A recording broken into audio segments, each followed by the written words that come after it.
Olá, está no ar mais um Conexão Legislativa e o programa de hoje faz parte de uma série sobre o panorama das eleições municipais aqui no estado de São Paulo. E hoje vamos conversar com o prefeito reeleito de Itu, Guilherme Gazzola. Ele vai falar um pouquinho sobre essa reeleição e quais são as expectativas para o próximo mandato nesses próximos 4 anos. Então, agradeço muito a sua participação, prefeito. Seja bem-vindo ao Conexão Legislativa. Muito obrigado, eu que agradeço sempre a vocês, sempre à disposição de falar um pouco das experiências de prefeitos, na verdade, que são valorosas, são muito importantes e vivemos também anos terríveis. Talvez não se repita na história do Brasil e do mundo uma eleição acontecendo no meio de uma pandemia, com os seus frutos positivos, negativos, as emoções envolvidas nisso tudo, a questão econômica que bate à nossa porta. Estou à sua disposição. Perfeito. A gente vai falar um pouquinho, com certeza, dessa área, né, da saúde, principalmente. Mas, prefeito, eu queria iniciar falando dessa sua reeleição, né? O senhor teve por volta de 41% dos votos válidos. E como é que foi essa reeleição para o senhor, né? Porque foi um pouquinho mais apertada, acirrada, acredito que é a primeira eleição. Mas como que o senhor trabalhou nessa campanha? Como é que foi? Porque, como o senhor bem lembrou, estamos durante uma pandemia, né? E também há algumas controvérsias, talvez um panorama político um pouco mais tenso. Como é que foi para o senhor essa campanha? Na verdade, só fazendo aí uma colocação, uma pequena correção, a eleição passada, Itu é uma cidade de um turno só, então a eleição passada foi um tanto quanto mais apertada, foi até um pouco o inverso, nós ganhamos por 630 votos, e essa eleição nós ganhamos por 13 mil.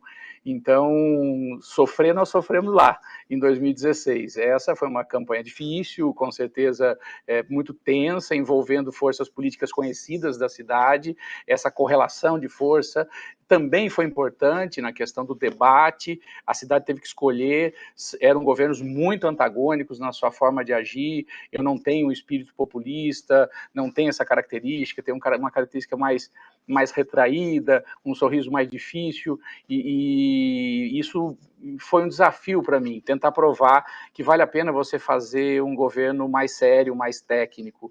Então, nós entendemos a eleição como um grande referendo, e esse referendo nos dá uma margem sobre o segundo colocado de quase 13%, e isso dá mais credibilidade, adensamento à liderança política na cidade, não a mim, mas a todo o grupo que faz parte do governo hoje.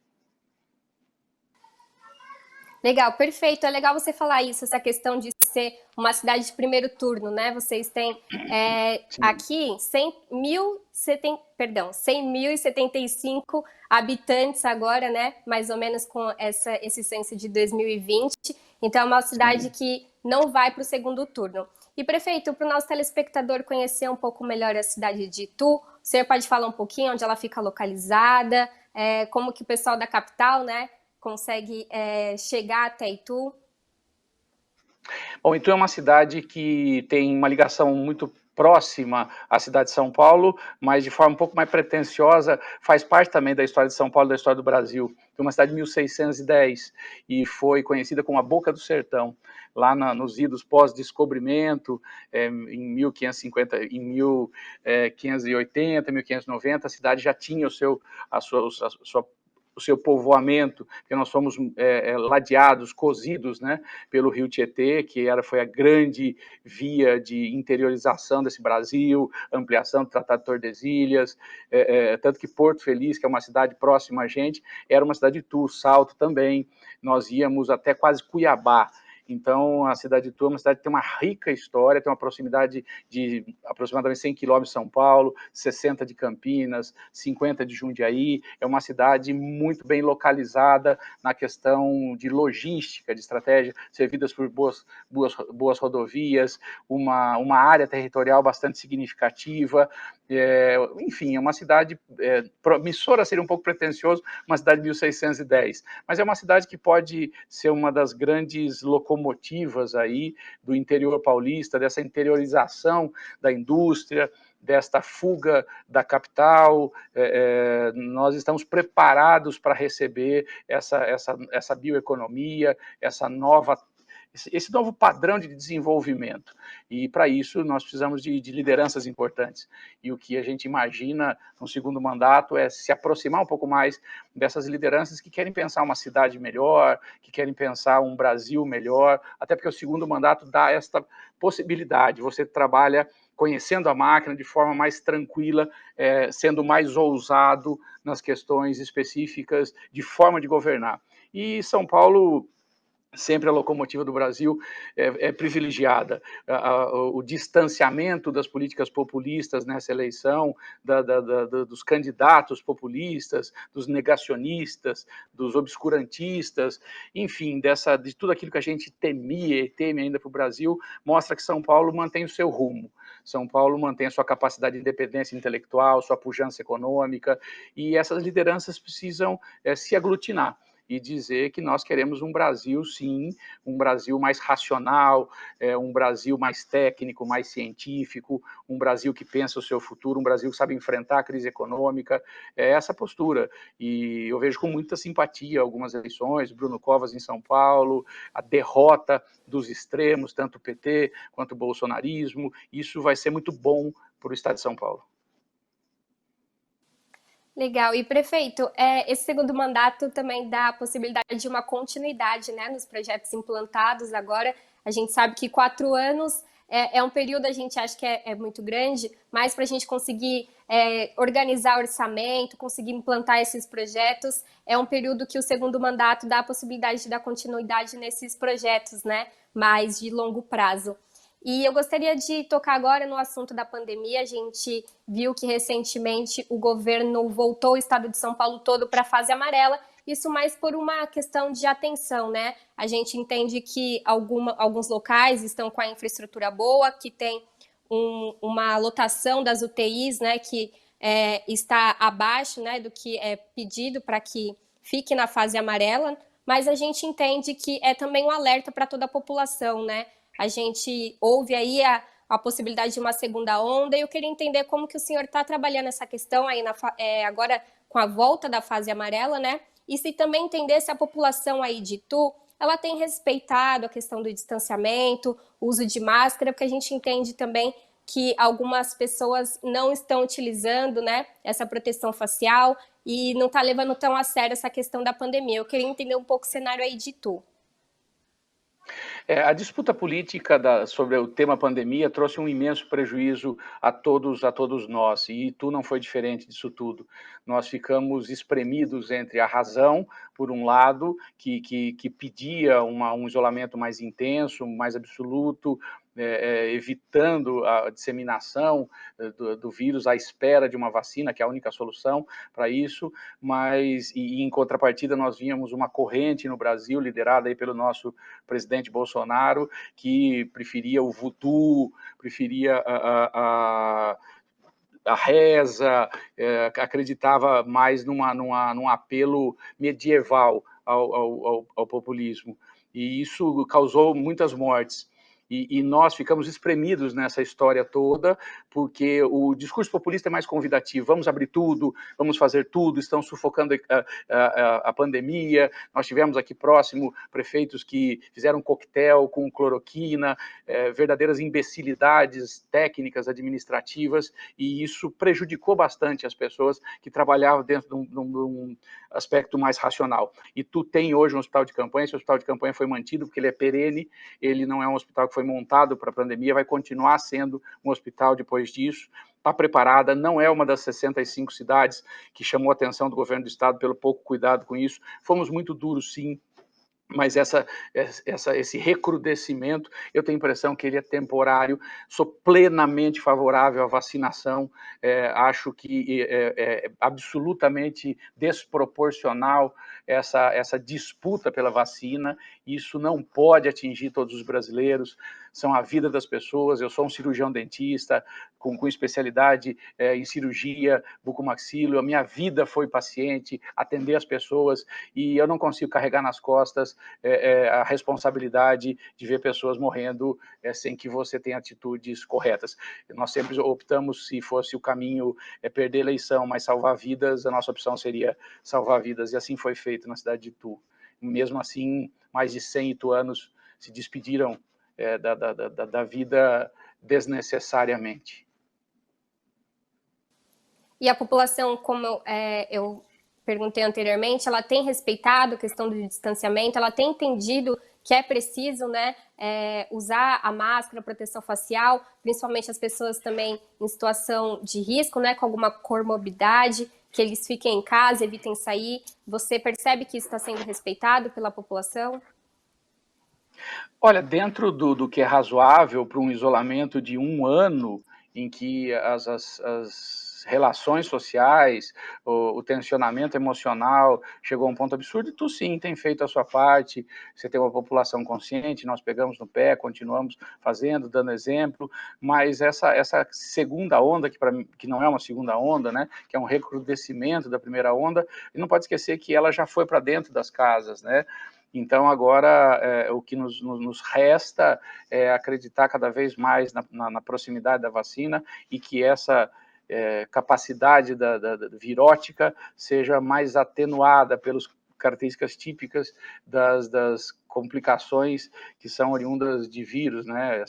Esse inimigo tão inteligente, tão capaz de destruir, que usa nós mesmos para matar pessoas, para dificultar a vida de pessoas. Então, o vírus ainda vai ser o mote de muito estudo. Ele tem uma capacidade de destruir as pessoas usando elas mesmas, e a pandemia trouxe uma outra reflexão. O vírus também foi capaz de mostrar a fraqueza, a praticamente inutilidade das teimosias humanas, e isso nós vamos passar por um longo período, ainda mais a gente que já passou do meio da vida, é uma reflexão muito interessante. Prefeito, eu queria destacar o seu discurso, né, a questão da vacina. A gente entende o quanto a opinião pública, né, principalmente das pessoas que estão na gestão administrativa, é importante, né? Então, o senhor falar abertamente que é a favor da vacina, isso também acho que auxilia muito a população a entender que é uma coisa séria, né? Independente de onde vem a vacina, o importante é que ela funcione, que acredito que é o que toda a população precisa nesse momento. A gente sabe que o isolamento social tem sido difícil para muitas pessoas, né? A gente vive aí socialmente e ter que ficar recluso em casa por muito tempo acaba prejudicando a nossa saúde emocional, né? Não só financeira, a questão de não poder, às vezes, ir trabalhar, mas principalmente emocional e psicológica da nossa população. E uma das questões aí que a gente vê bastante é sobre a área da educação, né? As crianças. Eu queria entender aí como que está o panorama em Itu referente à situação das escolas, né? A gente sabe que algumas escolas municipais decidiram fazer essa reabertura, algumas cidades ainda preferiram não reabrir as escolas, mas durante esse período de isolamento, como que a prefeitura deu suporte para esses alunos? E eu digo não só na área da educação, mas também essa área emocional, né, psicológica que eu acabei de citar.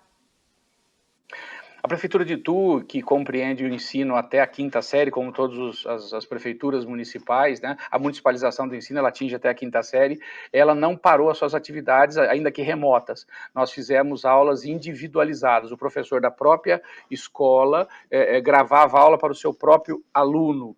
Isso deu um trabalho imenso, foi um desafio significativo para a nossa Secretaria de Educação, mas nós vencemos, ainda que com deficiências naturais, das questões de sinal, de pessoas que não dispunham de alguns dispositivos, mas conseguimos tocar o ano. Eu concordo aí na questão do governo, que o calendário do ano que vem deve ser mantido, porque a sequela cognitiva que vai causar nos próximos anos, ela, no momento, é imensurável. Você trouxe essas crianças para dentro de uma realidade que elas não viviam, porque, bem ou mal, as escolas elas não são só um elemento de ensino, elas são um momento de conexão dessas crianças, das mais preparadas, as menos instruídas socioeconomicamente, ela é um momento igualitário, e enclausuramento dentro das casas pode ter um reflexo muito negativo ainda nos próximos anos. Eu acho que o grande prejuízo dessa pandemia, da forma de agir, foi na questão da educação. Eu não consigo mensurar isso. E quanto aos professores, né? Eu entendo que o corpo docente aí teve um papel importantíssimo nessa questão das aulas remotas. A gente sabe que os professores tiveram que ter uma criatividade aí imensa para conseguir prender os alunos, né? Que tem essas aulas à distância. E eu queria entender o corpo docente aí da cidade de Itu, o suporte aí que a gestão está dando para esses professores, né? A gente tende também, como o senhor falou, alguns alunos não tinham a questão dos equipamentos, né? Isso pode também dificultar no acesso ao material, e eu tenho certeza que os professores, de alguma forma, conseguiram levar, ainda que pelo papel e caneta mesmo, da forma mais antiga, né? Talvez, que a gente está passando por essa transição tecnológica, né? Mas o papel dos professores, né? E se a gestão tem ajudado nessa questão dos docentes? Eu sou um filho de professora, então eu vivi isso a minha vida, essa mudança na forma de educar, em alguns aspectos positivos, em outros eu tenho os meus questionamentos, mas os professores foram grandes heróis nessa história toda. A cidade de Itu, na sua parte municipal, não enfrentou uma resistência significativa, natural, que o novo sempre assusta, mas nós tivemos a compreensão, nós somos mais de 1.800 professores na rede pública municipal e tantos outros na questão de suporte, entre monitores, coordenadores, gestores. Então, eu tenho um imenso orgulho da nossa rede. O professor ainda carrega dentro de si essa questão, essa abnegação, essa capacidade de acreditar que ele é um ser transformador. E a nossa rede pública municipal não tem uma contaminação que eu vejo, às vezes, prejudicial do corporativismo. Eu acho que os sindicatos são fundamentais, são importantes para defender os professores. Nós não podemos confundir as coisas. Os sindicatos, tanto dos professores, dos dentistas, como no meu caso, defendem a nossa profissão, não defendem a odontologia, não defendem a educação. Então, essa relação, ela precisa melhorar em todo o estado de São Paulo, em especial na rede estadual. A rede municipal foi para a gente uma surpresa, não surpresa, mas uma sensação muito positiva. Foram heróis, foram aprendizes de feiticeiros para tentar encantar essas crianças que ficavam em casa o dia inteiro. E, prefeito, a cidade de Itu, quando a gente fala em Itu, muitas pessoas remetem já àqueles objetos gigantes, né? Que a gente sabe que a cidade é famosa por isso, e por isso também é uma instância turística aqui do estado de São Paulo, então recebe uma verba extra para fazer incentivo ao turismo, ajudar a cidade a desenvolver esse setor. E como que ficou aí o setor, essa área durante a pandemia? A gente sabe que as pessoas tiveram que fazer esse isolamento, então deixaram de viajar turisticamente, né? Isso atingiu muito o setor, como está sendo essa retomada também?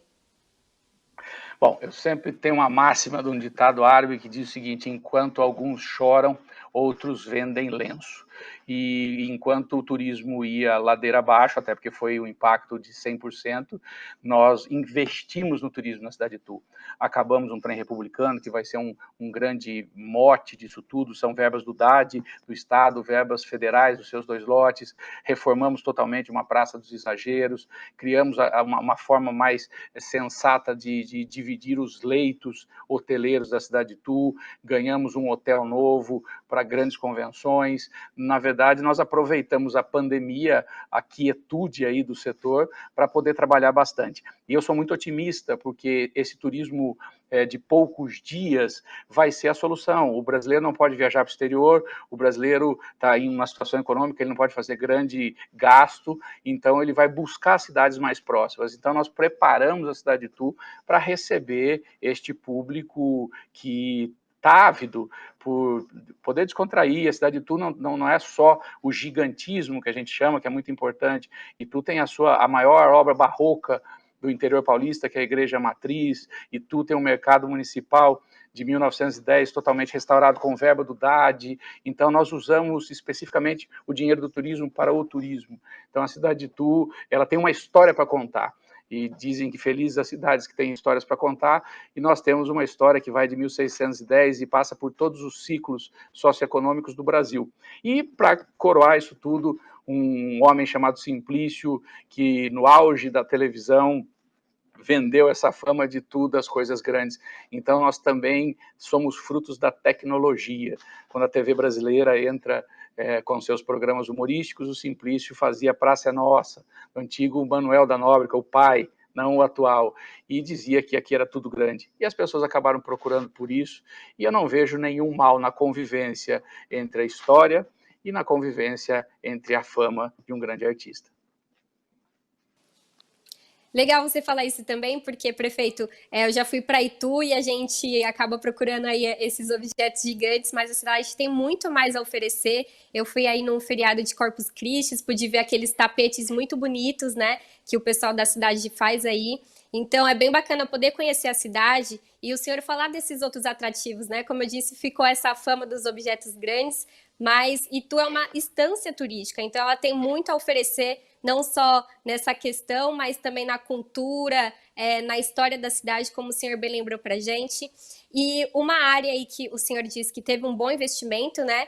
Que eu acho essa visão muito importante de tentar trazer a própria população aqui do estado de São Paulo, levar ela para a cidade de Itu, né? Para que as pessoas possam conhecer a cidade, que as pessoas que moram no entorno de Itu, né, possam conhecer um pouco mais a cidade. Porque a gente pensa, poxa, viajar é ir para outro estado, é ir para outro país, mas quando a gente vê que pertinho da gente tem tanta cultura, tanta história, é legal a gente também poder conhecer esse nosso quintal, né? E, prefeito, o setor de comércio, né, e indústria, eles também tiveram... foram abalados com essa questão da pandemia, né? Principalmente, acho que a área de comércio. Aí tu tem restaurantes, tem bares, né? Nas praças aí principais. Como que ficou aí para esses pequenos e médios empreendedores? É uma roda que gira favorável, desfavorável, e só fazendo um pouquinho mais de propaganda aqui da minha querida Itu, ainda nós temos a ser o berço da República. Foi na cidade de Itu que se fez a primeira convenção republicana, em que surgia, então, o Partido Republicano Paulista. Então, nós fazemos parte um pouco dessa história do Brasil também. Lá em 1873, 74, a cidade de Itu já discutia a República ainda com um império pujante, em especial de um grande homem que era Dom Pedro II. Mas é lógico que impactou o comércio de forma mais algumas questões referentes ao contato direto. Em contrapartida, alguns setores industriais evoluíram muito neste período. Então, essa crise ainda não foi entendida, onde ela impactou, chegando a ponto de nós termos algumas indústrias da cidade que estão com desabastecimento, em especial de aço, os polietilenos, as matérias-primas que são mais importadas, em especial da China, de alguns países europeus. Então, alguns setores evoluíram muito nesse sentido. Então, essa pandemia ainda precisa ser estudada, a questão do ajuste, da ajuda emergencial trouxe uma bolha de consumo também muito importante, mas a cidade de Itu sobreviveu. As indústrias estão sólidas, indústrias como Heineken, Starret, anunciaram investimentos poupudos na cidade de Itu. Heineken vai investir mais de 200 milhões, a Start vai transferir todo o seu setor de produção de serras do mundo para a cidade de Itu. Então, é o que eu sempre digo. Quando minha mãe falava que eu que escolhi e ela não teria nenhum motivo para me adoçar a pílula, é uma grande verdade. Você tem que aproveitar as crises e trabalhar. Eu acho que é esse o caminho. E não ficar fazendo discurso demagógico, encostado em grade e usando prefeitura para falar que vai fazer coquetel. Então, nós resolvemos trabalhar. Deu certo. E, prefeito, você falou dessa questão aí do crescimento na indústria, né? Isso com certeza ajuda na arrecadação aí do município de Itu, mas a gente entende também que talvez o orçamento, né? A Assembleia Legislativa de São Paulo, aqui os deputados estão debatendo neste mês agora de dezembro, o orçamento municipal e também estadual aqui de todo o estado de São Paulo, e talvez haja uma diminuição nesse valor repassado aos municípios, né? Como o senhor entende, talvez, essa arrecadação, esse orçamento um pouco menor? E eu quero também entender como que é o diálogo, né, entre a cidade de Itu e aqui o Legislativo. A gente sabe o quanto é importante, também tem a questão das emendas impositivas que podem ajudar os municípios. Como que está esse diálogo com o Legislativo? Nós estamos nos preparando, sim, para um 2021, para dizer no mínimo estranho. A gente só não se preparou mais porque do governo federal não vem nenhuma sinalização, nenhum projeto, nenhum planejamento, nós não temos nenhum orçamento federal aprovado. Eu acabei de ler que talvez seja aprovado só em fevereiro ou março, que é um absurdo. Nós vamos ter que... isso não existiu nunca na história do Brasil, então nós não sabemos muito para onde a economia vai. Sabemos que o fim dos auxílios deve causar uma redução, o desemprego avança de forma brutal no país, chegando a quase 15%, e isso pode causar sequelas muito grandes. A Assembleia Legislativa do Estado de São Paulo é feita de grandes homens, de deputados e deputadas extremamente competentes, que defendem as suas respectivas regiões. Eu tenho um relacionamento muito bom com todas elas, eu sou do PL, né, do Partido Liberal, tem aí o nosso grande líder, que é o André do Prado, e faz essa interlocução. Temos uma proximidade muito grande, com a minha querida Maria Lúcia, que é aqui de Sorocaba, mas é uma ituana na essência. Eu aprendi com a convivência na administração pública que os prefeitos devem manter sempre uma posição conciliadora em relação ao legislativo estadual. Nós estamos para ajudar, nós não estamos para aumentar conflitos.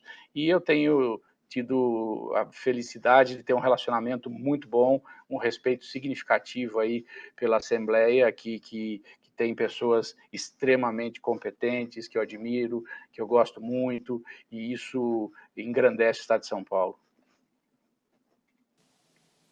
Prefeito, estamos chegando aqui ao final do nosso programa, mas antes eu queria deixar um espaço final para que o senhor deixasse uma mensagem para o nosso telespectador, aí para a população de Itu, enfim, esse espaço aí para o senhor conversar diretamente com o nosso telespectador. Não, eu sempre agradeço os espaços democráticos, eu sou um defensor absoluto do processo democrático, da exposição dos homens públicos, de uma política feita de mais propostas, e isso faz com que a gente permita melhorar o nível da política. Não adianta criticar a política, os homens constroem mundos diferentes ou destroem em função das relações políticas, isso vem da origem da humanidade. Então, o negacionismo, inclusive da política, já se mostrou uma tragédia. Então, vamos fazer a boa política, vamos trazer pessoas de bem para dentro da política, homens, mulheres, que podem trazer a sua experiência, a sua capacidade intelectual para ajudar a pensar a cidade, pensar o futuro. E eu sou muito otimista em relação à minha cidade, eu sou, nesse aspecto, provinciano emocionalmente, ainda que não me julgue um provinciano intelectual, mas eu sou um provinciano administrativo. Defenderei sempre a minha cidade acima de tudo, como um pai e uma mãe que, mesmo que não tenha razão, ele defende o seu filho, e tu, para mim, eu sou um filho de tu. Então, eu sempre vou defender essa grande cidade chamada Cidade de Itu. Prefeito, então, mais uma vez agradeço aqui a disponibilidade e a participação do senhor no Conexão Legislativa, falando da Estância Turística de Itu, né? Então, quem tiver oportunidade aí no próximo ano, com todos os cuidados, né? Conhecer essa cidade tão maravilhosa. E mais uma vez também agradeço a todos vocês que acompanharam o programa Conexão Legislativa de hoje. E se você quiser rever este ou outro programa da Rede Alesp, é só ficar ligado no nosso canal no YouTube e também na nossa programação. Até a próxima!